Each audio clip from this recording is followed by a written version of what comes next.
ये देखिए profit and loss से क्वेश्चन आपको पूछा गया है। तो ये क्वेश्चन में ये बोला है, by selling an article at 6/15 of actual selling price Hitesh incurs a loss of 28% if he sell it at 89% of actual selling price, then the profit percentage. देखिए यहाँ पे आपको ये बोला गया है कि आपने कुछ आर्टिकल है उसको सेलिंग किया है 6/15। 6/15 मतलब ये होता है, मैं फ्रैक्शन वैल्यू से ही इस चीज़ को करने की कोशिश करूँगा समझाने की भी। देखिए यहाँ पे मैं लिखूँगा कि इनिशियल उसका सेलिंग प्राइस कितना था और फाइनली उसने जो सेलिंग प्राइस दिया वो कितना है। जब 6/15 इसका जो डिनोमिनेटर है 15, वो उसका क्या है, ओरिजिनल प्राइस है, ओरिजिनल सेलिंग प्राइस। मतलब कि इनिशियली उसका जो सेलिंग प्राइस है वो कितना था, वो 15 था, मैं मान के चलता हूँ। और फाइनली उसने छूट देने के बाद कितने में बेचा, 6 में बेचा। ये कोई रुपए नहीं है, ये मैं रेशियो में ले रहा हूँ कि एक्चुअली रेशियो में ही है, फ्रैक्शन में है। और इसके वजह से उसका लॉस कितना हुआ, 28% लॉस हुआ। अगर किसी चीज़ में 28% लॉस हो जाता है तो उसमें बेचा कितने में जाता है।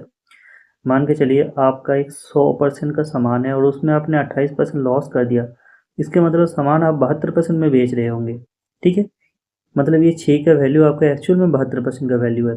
लिखिए यहाँ पे, जैसे आप यहाँ पे लिखेंगे कि 72% जो है वो 6 का वैल्यू है। तो आपका एक्चुअल में सेलिंग प्राइस कितना था, 15 था।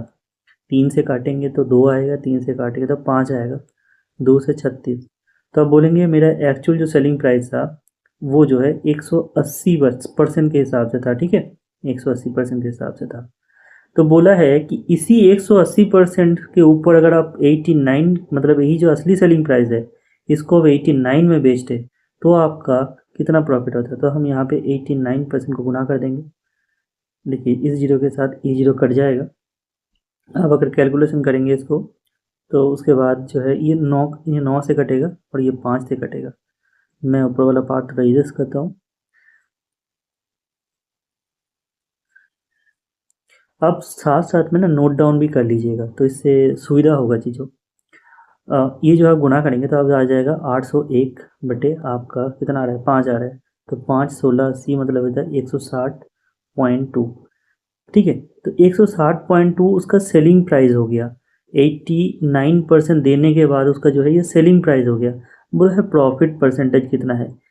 बताइए जरा, किसी भी चीज़ का प्रॉफिट परसेंट हम कैसे निकालते हैं, उसका सीपी और एसपी के बीच में जो डिफरेंट होता है उसी से ही निकालते हैं। तो सीपी किसी चीज़ का नॉर्मली कितना होता है, 100% होता है।